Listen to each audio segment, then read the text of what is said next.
তো এই ব্যাপারে আল্লাহ তাআলা পবিত্র কোরআনে বলেন, ইউসাব্বিহুর রা'দু বিহামদিহি ওয়াল মালাইকাতু মিন খিফাতিহি ওয়া ইউরসিলুস সাওয়া'iকা ফায়ুসিবু বিহা মান ইয়াশা ওয়া হুম ইউজাদিলুনা ফিল্লাহি ওয়া হুয়া শাদীদুল মিহাল। আল্লাহ তাআলা বলেন যে রাত ফেরেশতা, সূরা রাদের 13 নং আয়াতে এটা বলা হয়েছে যে রাত ফেরেশতা আল্লাহর প্রশংসা সহকারে তার তাসবিহ পাঠ করেন এবং অন্যান্য ফেরেশতাগণও আল্লাহর ভয়ে ভীত সন্ত্রস্ত হয়ে তাসবিহ পাঠ করতে থাকেন। আর আল্লাহ তাআলা এই বজ্রপাতকে পরিচালনা করেন এবং যার উপরে ইচ্ছা তার উপরে এটা পতিত করেন। বজ্রপাত আল্লাহ যার উপর ইচ্ছা তার উপরে পতিত করেন। অহুম ইউজাদিলুনা ফিল্লাহ, অথচ তারা আল্লাহর সম্পর্কে বিভিন্ন বিতর্ক করে, বাগবিতণ্ডা করে। ওয়াহুয়া শাদীদুল মিহাল, তিনি শাস্তি প্রদানে এবং ক্ষমতায় অত্যন্ত কঠিন, ক্ষমতার দিক থেকে অত্যন্ত প্রতাপশালী এবং শাস্তি প্রদানে তিনি অত্যন্ত কঠোর।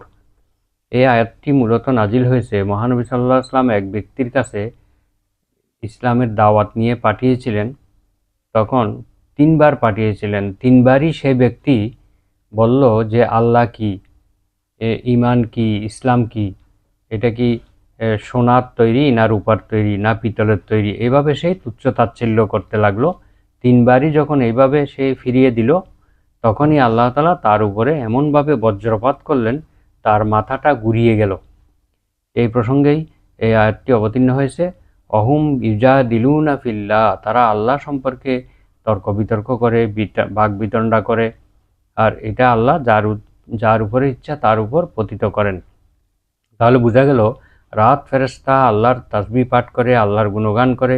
এই যে আমরা আকাশে বজ্রধ্বনি শুনতে পাই, এটা রাত ফেরেশতার আওয়াজ অথবা তার তাসবিহ পাঠ হতে পারে। তারপরে বলা হয়েছে ফিহি জুলুমাতুন, সেখানে রয়েছে অন্ধকার, অর্থাৎ মুনাফিকদের অন্তরের মধ্যে সন্দেহ, সংশয়, দ্বিধাদ্বন্দ্ব রয়েছে। ওয়ারাআদুন, এবং সেখানে রয়েছে বজ্রধ্বনি। তো বজ্রধ্বনি এমন গর্জন, যদিও এটা ফেরেশতার আওয়াজ, কিন্তু এটা ব্যাপকভাবে যেহেতু কোরআনের আয়াত কিয়ামত পর্যন্ত এর বিধিবিধান প্রযোজ্য হবে, সুতরাং এখানে রাদ অর্থ হলো যে এমন গর্জন যেটা ভয়ের উদ্রেক করে। আকাশের বজ্রের গর্জন যেমন মানুষের ভয়ের উদ্রেক করে, তো মুনাফিকদের জন্য এটা অত্যন্ত ভীতিকর। তারা যে কোনো আওয়াজ, যে কোনো শোরগোলকে তাদের বিরুদ্ধে মনে